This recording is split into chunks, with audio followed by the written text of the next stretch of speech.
Tonight, King Charles is diagnosed with cancer. What we know about his treatment already underway, what it means for his duties. Well, it was all a bit of a shock, to be perfectly honest. And we break down what is happening behind the scenes at the palace. Parts of the Maritimes dig out after days of dangerous snow piled more than a metre high. Hellish, just continuous snow. Even with help on the way, why it still could be days before it's clear. And an apology years after police initially closed a sexual assault case that now has 5 hockey players charged. I'm apologizing to the victim and to her family. This should not take this long. From CBC News, this is The National with Chief Correspondent Adrian Arsenault. Thanks for joining us. Another revelation from Buckingham Palace tonight. King Charles is undergoing treatment for cancer, though it's not clear what type. The palace says Charles was being treated for a benign prostate enlargement when a separate issue of concern was noted and the cancer eventually diagnosed. Officials will only say it's not prostate cancer. Charles is now suspending public duties just 17 months into his reign. Margaret Evans starts us off tonight with what we know and the reaction that's already pouring in. This was King Charles on Sunday, walking to church with Queen Camilla at his Sandringham estate, making Monday's announcement all the more surprising. We've received breaking news from Buckingham Palace, which has announced that the King has been diagnosed with cancer. It was only a week ago that Charles was discharged from a London hospital after undergoing treatment for an enlarged prostate. That, according to Buckingham Palace, was when a separate issue of concern was detected. His Majesty has today commenced a schedule of regular treatments, the palace said in a statement, during which time he has been advised by doctors to postpone public-facing duties. I wish to make a short statement. Wishes for his speedy return to health started close to home. I know the whole House will wish to join me in expressing our sympathies with His Majesty the King following the news announcement this evening. Concerned about him. There were messages from the U.S. President and from Canada's Prime Minister. Royal sources say the King personally informed both his sons of his diagnosis and that Prince Harry will be arriving for a visit soon. Prince William, who's been supporting the Princess of Wales after her recent surgery, is now set to return to public duties early. This means that the working royals, the very few of them that remain on the scene, are going to have extremely full diaries. I don't think the monarchy could be slimmed down any further than it is at the moment. Former royal correspondent Jenny Bond says Queen Camilla will also need support. Camilla is a relentlessly cheerful person, and she will look on the bright side of everything. And we're told that she is going to continue with her quite full diary of engagement. And the King, according to the palace statement, is remaining wholly positive about his treatment. Margaret, you're right outside Buckingham Palace tonight. Can you give us a sense of what duties the palace says Charles will continue to perform? Yeah, they say they're going to continue, he's going to continue the duties of state. So he will continue, that's the expectation anyway, to meet with the Prime Minister as he does once a week, to be available to meet with the Privy Council. They say he will be continuing with official paperwork. But we still don't really know what form of treatment he's going to be undergoing, so we don't know how that's going to impact him. So there's a lot unknown, including potentially a planned trip for Canada in the spring. All right, Margaret Evans in London, right outside Buckingham Palace. The statement from the palace is clear. It was Charles's choice to share his diagnosis. In just a few minutes, we'll get some insight into that decision from a familiar face. This is a king in a hurry. This is the king who comes to the throne and is king at 75, and he's got a lot to do. Vanity Fair royal editor Katie Nicholl will break down what's likely happening behind the scenes and what it means for the larger royal family coming up. But first, to the major cleanup efforts underway tonight in Nova Scotia and Prince Edward Island, where a weekend-long storm unleashed amounts of snow not seen in some parts for decades. Snowdrifts loom over the heads of grown adults, vehicles consumed and abandoned, services in some places suspended, a by-election delayed in P.E.I. Cape Breton municipalities declaring a local state of emergency. The storm has split Nova Scotia in two. Sydney, the rest of Cape Breton, and parts of the east under 100+ centimeters of snow. The west barely touched the Halifax area, somewhere in the middle. Those staggering snowfall totals have officials appealing for people in the hardest hit areas to simply stay home in order to stay safe. Shayna Luck shows us why it could take days to fully dig out. Sydney residents are under a state of emergency and still under thick layers of snow. Well, it was kind of a nightmare with the snow coming down the way it was. It's steady, wouldn't stop. Steady snow reaching the height of buildings, threatening to collapse roofs. Kent Peters and his wife worked for 9 hours trying to protect their 38 horses. You have to shovel the roof of the barn to make sure the weight doesn't, come down on it. Because now, as it's melting, it's getting heavier. There's more. See that? Did you get to enjoy that with me? The Sydney area was hardest hit, getting 150 centimeters of snow. In Sydney mines, neighbors banded together. I was on my neighbor's roof today over there, and he has a small eaves on the other side there, and I swear there was probably 6 feet of snow up there that we just took down. It's laughable. The windows of this ground floor apartment in Sydney imploded under the pressure of the snow. The tenants made it out okay. Prince Edward Island got hit hard as well.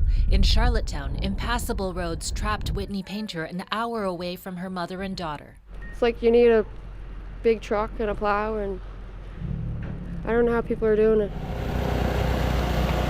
After days of trying to stay ahead of the snow, Nova Scotia Premier Tim Houston has reached out for help. New Brunswick will be sending additional plow units with more operators to enable those units to operate 24 hours a day. The federal government is also responding. Parks Canada does have heavy snow removal equipment that we have authorized. Also, the Coast Guard will be playing an important role when it comes to the helicopters. Shayna, it's going to be a while before things get back to normal. That's right, Adrian. The state of emergency in Cape Breton is set to last for 7 days. People there being asked to shelter in place, people on P.E.I. also being asked to stay off the roads. The Premier of Nova Scotia asked people for patience. He also asked any plow drivers who can take on extra work to put up their hands. But time is of the essence. I spoke, for example, to Eskasoni First Nation today. That's just outside Sydney. They have dialysis patients who are going to need access to advanced medical care soon. Adrian? All right, Shayna Luck reporting in Halifax. CBC News meteorologist Ryan Snodden is also in Halifax. So Ryan, this storm really unusual. Absolutely. Low pressure systems, they're usually tracking in and along the jet stream, that highway that those low pressure systems normally take. This one, it hit the ditch, and so instead of sailing through from west to east, it was sitting and spinning in the same areas, getting hammered by the snow all weekend long, most notably Cape Breton, P.E.I., and eastern Nova Scotia. As you can see, 60, 70, 80, 90, even 150 centimeters in through the Sydney area. Not a bad shot in Halifax, near 50, and remarkably a trace not far to the west. So I suppose the big question now, what next? Yeah, absolutely. We need some quiet weather to dig all this snow out, and we're going to get it thanks to this area of high pressure. That's helping to kick the storm out. And it's going to bring us some sunshine, and it's also, thankfully, going to keep what would be another snowmaker well offshore late this week. All right, a little bit of good news. Ryan Snodden in Halifax, thank you. Thank you. An apology tonight from the police chief in London, Ontario, to the woman at the center of a sexual assault case against 5 members of Canada's 2018 World Junior Hockey team. Jamie Strachan now with what prompted the apology and one of the questions police would not answer. I assure you. The apology from London's police chief came under bright lights and intense scrutiny. My sincerest apology to the victim, to her family, for the amount of time that it has taken to reach this point. It's been nearly 6 years since a 20-year-old woman went to London police with allegations of a sexual assault at this London hotel, allegedly involving members of Canada's World Junior team. In 2019, London police closed their investigation, only to reopen it in 2022.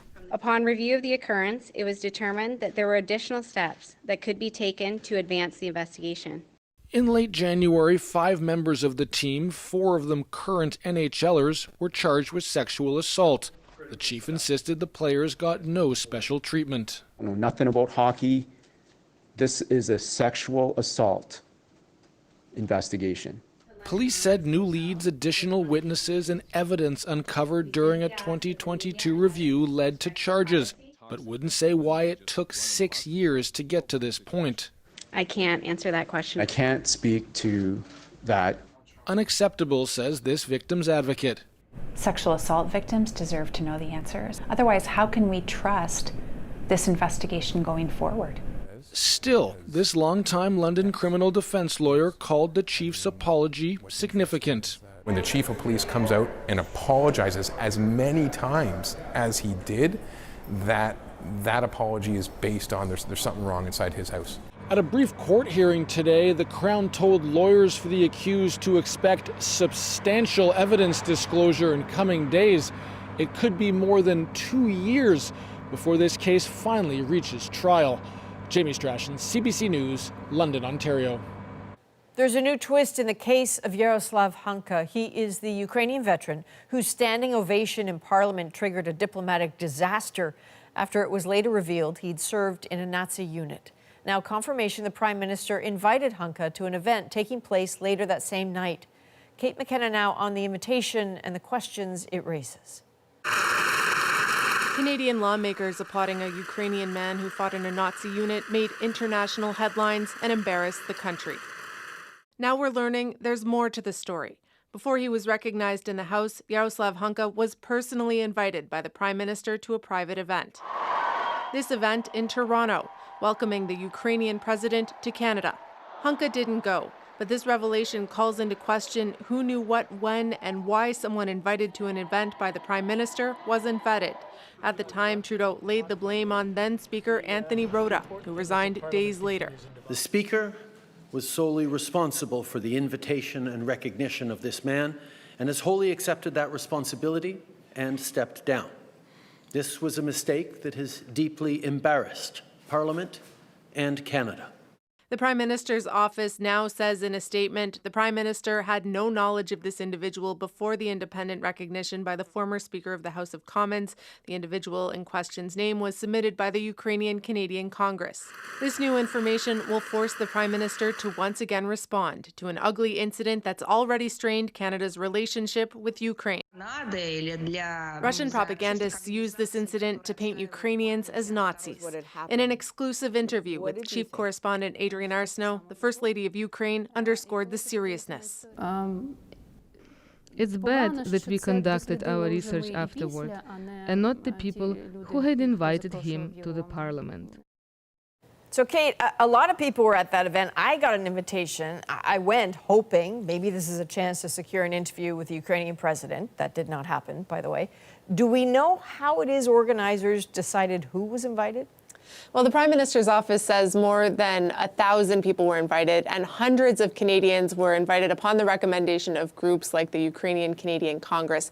We reached out to that group to get their reaction and received no response. But one former chief of protocol said all invitees to an event hosted by the Prime Minister should have received some level of vetting.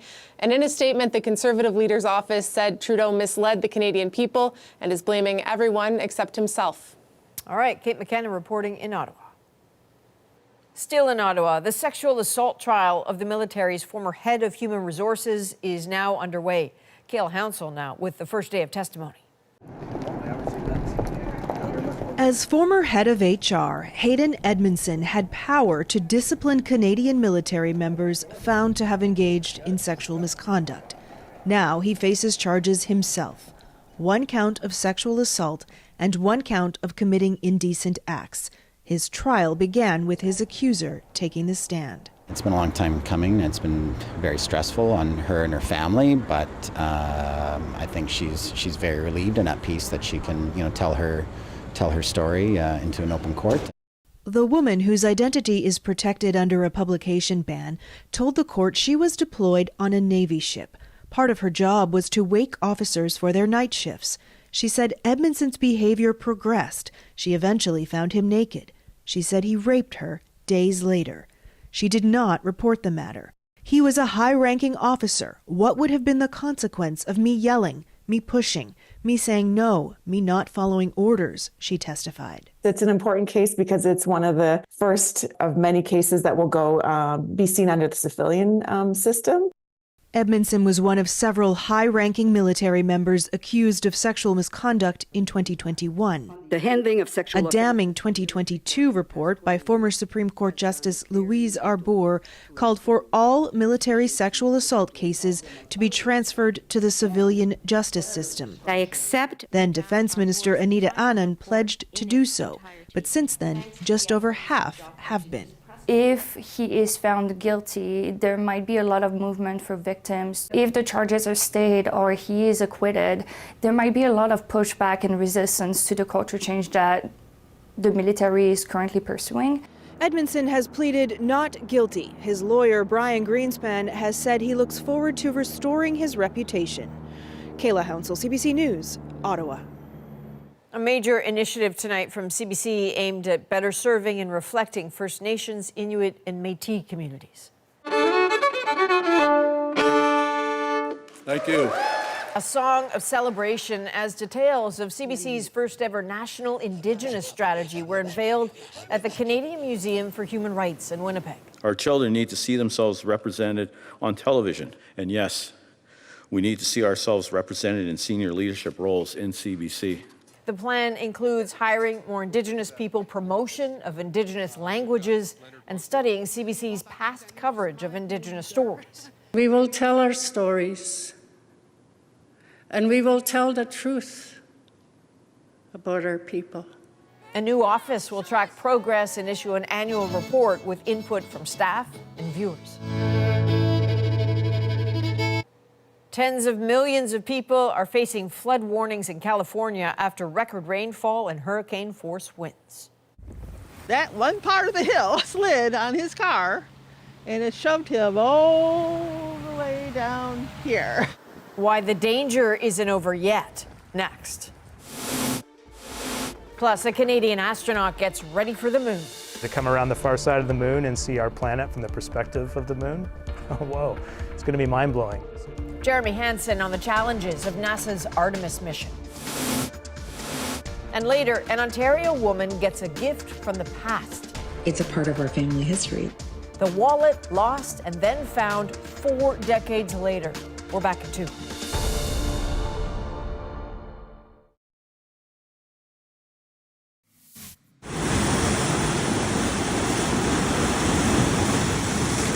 So that is just one of the many rivers in Southern California spilling over its banks tonight. This one in Los Angeles. The city saw more rain yesterday than it typically gets in the entire month, and it still hasn't stopped falling.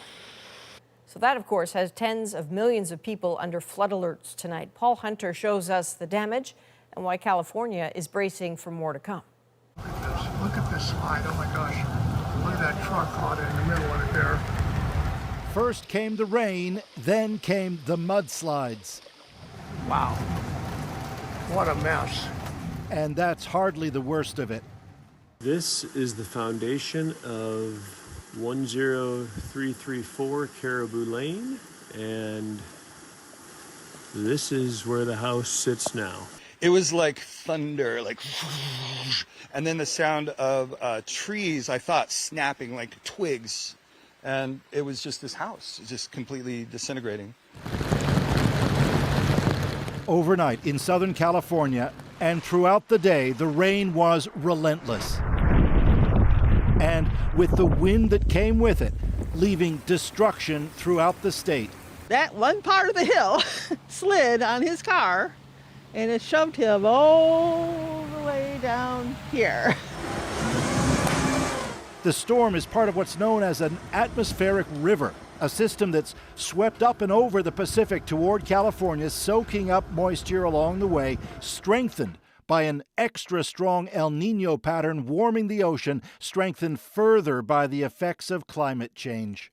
Atmospheric rivers are something that probably many of us never grew up with knowing anything about, but now they're sort of ever present in our lives. And it means an extraordinary amount of water can be dumped on a community. And so it is that a flood watch remains in place for millions, where officials also warn of rock slides, mudslides, and dangerously fast-moving waterways. Our message to Angelenos is vital now more than ever. Stay safe and off the roads. Only leave your house if it is absolutely necessary. A blunt warning to all in a state still bracing for more. Paul Hunter, CBC News, Washington. Manulife is backing away from a controversial move after a public backlash. So last week, the insurance company announced it would only cover more than 200 specialty drugs if the prescriptions were filled at pharmacies owned by Loblaw. In a statement today, Manulife reversed that decision, saying the policy will be changed swiftly. Canadian astronaut Jeremy Hansen is sharing his excitement about his mission to the moon with NASA. Go to space, anywhere we go, we just have to deal with what we got. The challenges and dangers the crew will face. Plus, King Charles's cancer diagnosis. For them to actually come out and say it's cancer, they didn't have to do that. A veteran royal watcher weighs in on how the family is handling the sensitive news. And the growing popularity of skincare products for preteen girls. There's this feeling that girls can always be improved, which is really a story about you never being good enough in the first place. Concerns over safety and self-image. The National breaks down the story shaping our world. Next.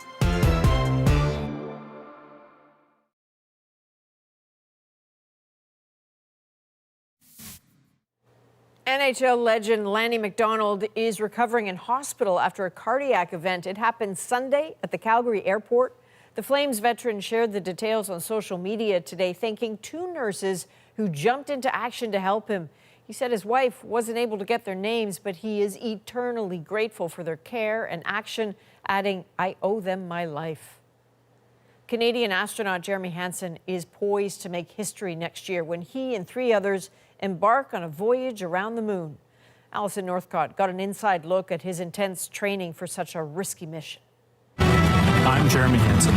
Astronaut Jeremy Hansen is set to become the first Canadian ever to fly to the moon. To come around the far side of the moon and see our planet from the perspective of the moon, whoa, it's going to be mind-blowing. The Artemis 2 mission will fly around the moon on a trip lasting about 10 days. 4 astronauts traveling 1,000 times farther than the International Space Station. The strap is low. It takes a lot of training, including for Canadian Jenny Gibbons, who also needs to be ready to deploy as Hansen's backup. The big picture is to develop this sustainable presence, a gateway, a station orbiting the moon, and facilitate landings on the south pole of the moon. They create resistance. The crew needs to keep up their strength and prepare for microgravity. Once you get into space and you start floating, your muscles don't have to work as hard, your bones don't have to support you, your heart doesn't have to pump as hard to get your blood back to your heart. And so all those systems start to decondition. For healthcare, those on the mission will need to care for each other. When we go to space, anywhere we go, we just have to deal with what we got. If the toilet breaks, we're plumbers. If our crewmate breaks, we're medical providers. So there's 3 meals a day and 1 snack. The crew has also been taste testing food with nutritional value that's also lightweight with a Canadian touch too. We have maple cookies that are going to fly as well as maple syrup. After delays, Artemis 2 is now set to launch in 2025. Hansen knows the risks, like space debris and the sheer distance from home. We take these risks with open eyes, and should we have a loss of crew on this mission, that is not a reason to stop. The only way to honor that sacrifice would be to continue to work, to push harder. Hansen says this mission will lay the groundwork for more deep space exploration to come. Alison Northcott, CBC News, Longueuil, Quebec. Now it's time to dig deeper into the news shaping our world. Tween girls swept up in a craze for skincare products pushed by online influencers. Get unready with me using Glow Recipe's new Clear Skin Essentials. The potential impact on their self-image and their skin. Plus, broadcaster Amanda Parris explores Black lives in a new doc-series. I'm trying to stay invested in hope. But first, sudden and urgent questions about the king and his cancer diagnosis. This is The Breakdown. Buckingham Palace told the world that King Charles is being treated for a form of cancer, but it didn't specify the type. Katie Nicholl, the Vanity Fair royal editor, is here to decipher that message, fill us in on the stakes for Charles and his family. We're grateful for your help here, Katie, and I know you have your sources within the palace, and I'm wondering, can you walk us through what happened behind the scenes leading up to this announcement?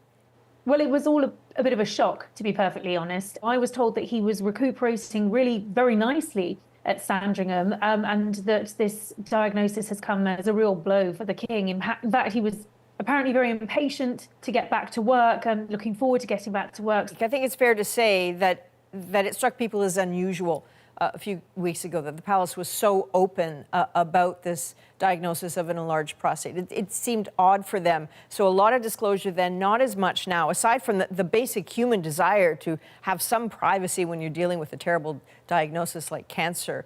What do you make of the transparency and then less transparency? I think the transparency in the first instance was unprecedented. I suppose people are probably wondering why not say what type of cancer. Possibly it's just a personal choice. But I think, having done this job for many, many years now, for them to actually come out and say it's cancer, they didn't have to do that. I think that's transparency enough. I know from sources close to the king who have said that his recovery has been really, really good so far. You know, he's determined to be back on his feet as quickly as possible. This is a king in a hurry. This is the king who comes to the throne and is king at 75, and he's got a lot to do. So this will be frustrating and, of course, shocking and distressing and concerning for the king and his family. There's work to be done, right? You now have 3 senior members of the royal family stepping back from public events for a while, including possibly a tour to Canada and Australia. How odd is this moment, and what do we know about who will be dealing with the work? For the monarch in the early part of his reign, visiting those key countries in the Commonwealth is really important. Charles wants to be seen, you know, as king in Australia, New Zealand, and in Canada. Well, there is a question mark over that. When you stand back and look at the family, then it's looking pretty pared down. Do you see Prince Harry making the trip to London now? Do you take anything from that? I think it's worth mentioning that Harry and Meghan were always part of Charles's vision for his slimmed down monarchy. And of course, that didn't happen because they upped and left. And we know that there have been some discussions between father and son, that the relationship is sort of thawing after so much unpleasantness. And I think there would be uproar, actually, if Harry wasn't to come over. This is clearly a serious condition. He's doing the right thing coming over. All right. Katie Nicholl, as always, we really appreciate your insights. Thank you very much. Thank you. Now, let's make a sharp turn into a powerful trend for tween girls. More and more of them are fixating on skincare products. Anya Zolajowski breaks down how they're getting hooked and what it might be doing to them.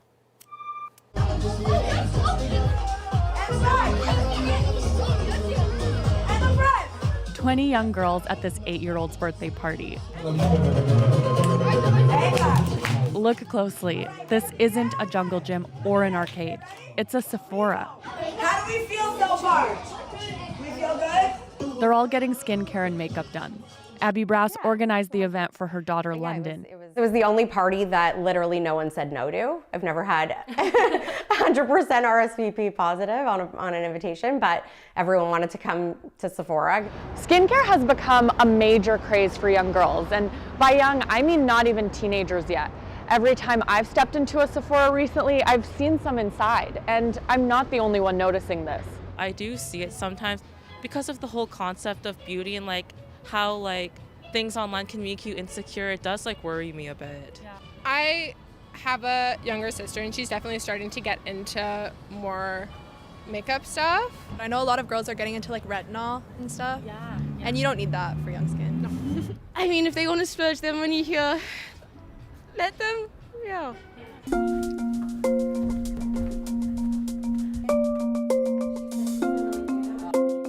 London definitely does. So I saw this at Sephora and I really wanted it for my birthday.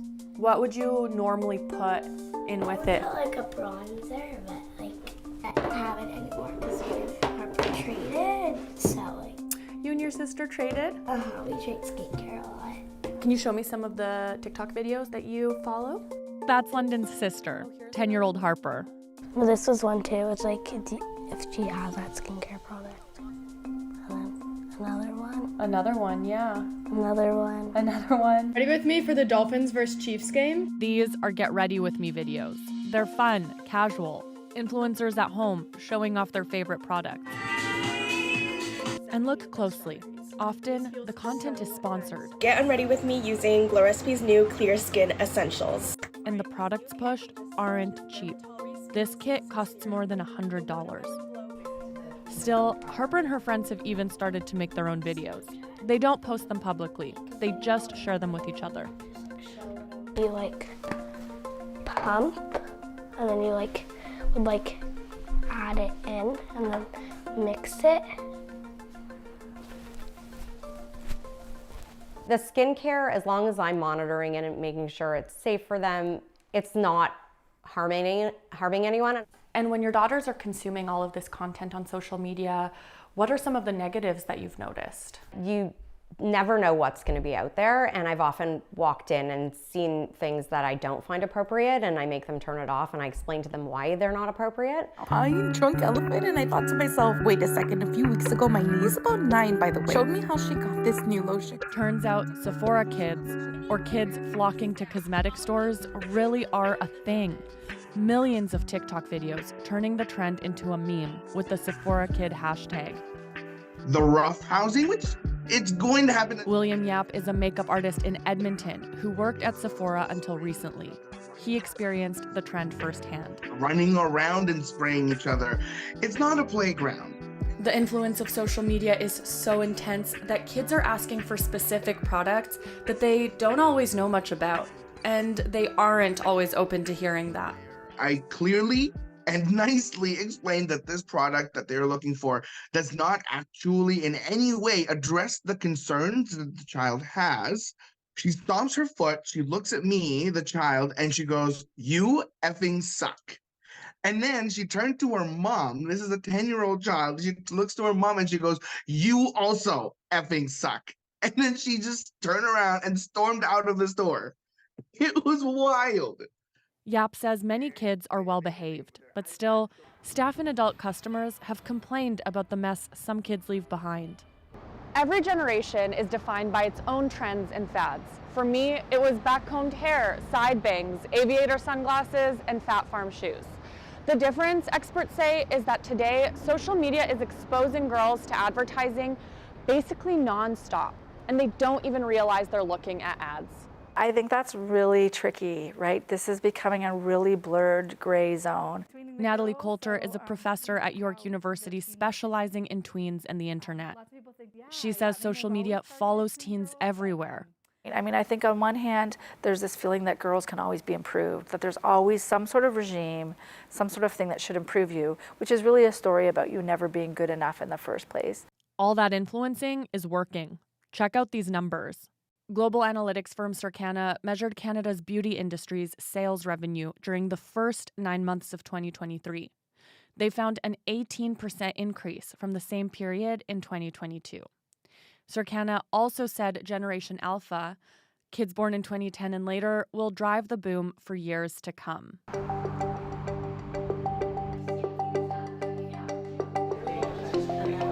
But there are concerns that some products can cause harm. Julia Carroll is a dermatologist in Toronto. She has noticed an uptick in clients bringing in their girls with questions about products they saw on social media. Younger skin, like tween skin and some teen skin, the skin barrier is not fully mature. So it's definitely more susceptible to being irritated or damaged by those products. Carol says that the way products are packaged can attract kids to them. Think fun colors and names that may appeal to school-aged kids, like Easy A. Carol even carries some in her practice. We liked a line that was focused on ingredients. It has fun names and fun colors. But adds that she knows these are safe for kids and has some tips for parents. So what you want to do is sort of get the basics. So you want a cleanser, you want a moisturizer, you want a sunscreen. Get that established. Some brands, though, have been accused of intentionally designing their products so they'll appeal to kids, even if they're not actually for them. Drunk Elephant, a trending skincare line that attracts kids, responded on Instagram by clarifying which products are child-friendly. But Natalie Coulter stresses that there is an upside. Girls have very few spaces to talk about themselves. They have very few spaces where they're celebrated. I think about a girl in their bedroom during COVID, there's not a lot of places to go, not a lot of things to do, and they're kind of playing with makeup and they're expressing themselves. And for Brass, she has seen a positive impact on her girls. As much as we think it's crazy to be standing talking to your phone and doing a pretend skincare application on your social media account, really, my older daughter is quite introverted, and you see this extrovert come out when she's doing this, and it actually really does build her confidence. Still, Anya, I'm imagining all sorts of parents and aunts and uncles at home saying, okay, I get it. What do I do about this? Yeah, so first off the top, I just want to say that we did reach out to Sephora several times for comment and we didn't hear back. But to your point, ultimately, this is a digital literacy issue. And experts say that there needs to be a lot more education around social media so that young kids can really understand what they're seeing online. Think, the difference between sponsored content versus someone just geeking out over their favorite products, or relentless advertising masquerading as fun content. Sometimes we even had a hard time telling the difference when we were putting this story together. All right, Anya Zolorjowski, thank you. Thanks. Coming up, a new documentary series from an award-winning broadcaster. I hope that this serves as a reminder of the really incredible things that can happen when we listen. Amanda Parris on traveling the world to find the issues that matter to Black communities.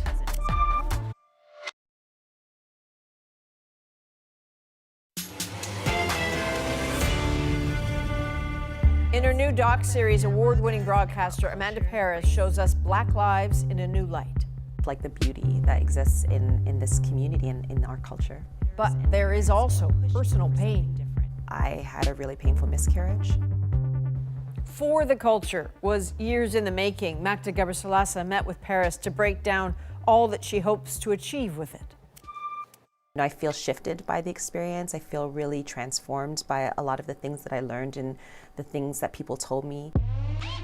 I am constantly thinking about culture, race, and social issues. Amanda Parris is getting personal and going the distance for her documentary series For the Culture.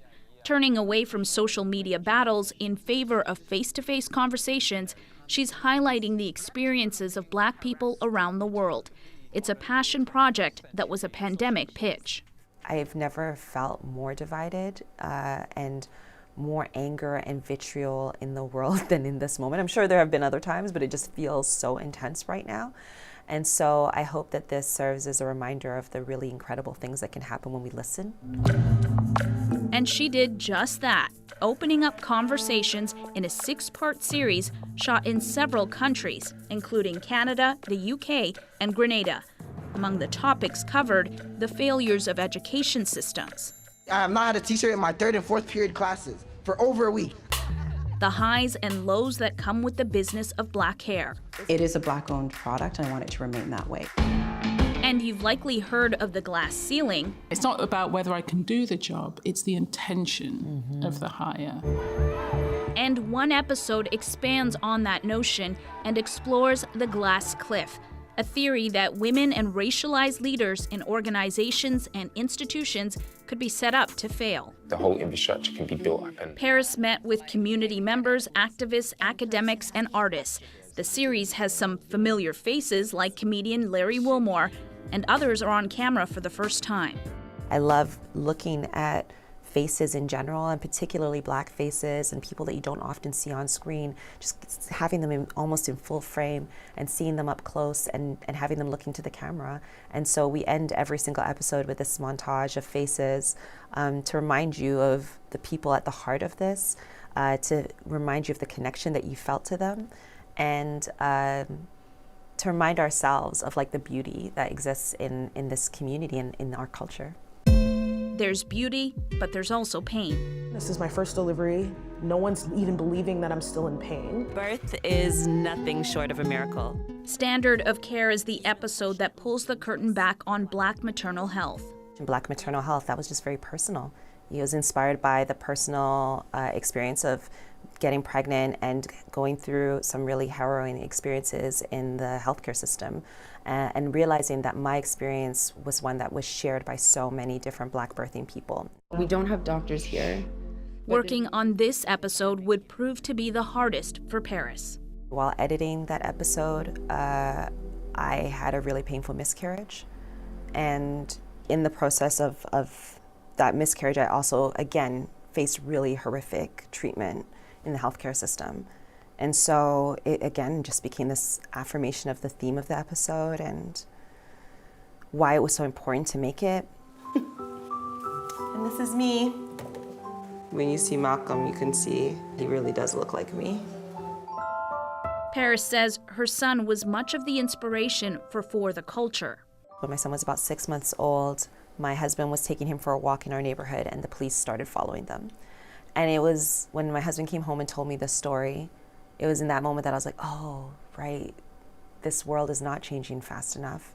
And I kind of see this show a little bit as a part of that process, you know, attempting to shift conversation in a way that will literally just change the world a bit for my son. Let's go through some pictures. In her quest to change his future, she's leaning on the wisdom of her elders. Just reflecting on this idea of the generations and what this show is attempting to do and to ask. I'm trying to stay invested in hope, in possibility, and remembering that the journey of my grandparents and everyone before them was not based in cynicism. And so if they could do that, then I can do this. So just gonna keep it like that. For the Culture by Amanda Parris is now available on CBC Gem. You can get the app through your smart TV or find it online at gem.cbc.ca. Next, a Good Samaritan returns a treasured possession. The first thing I did when I got the wallet is I smelled it. 40 years worth of memories coming up in our moment.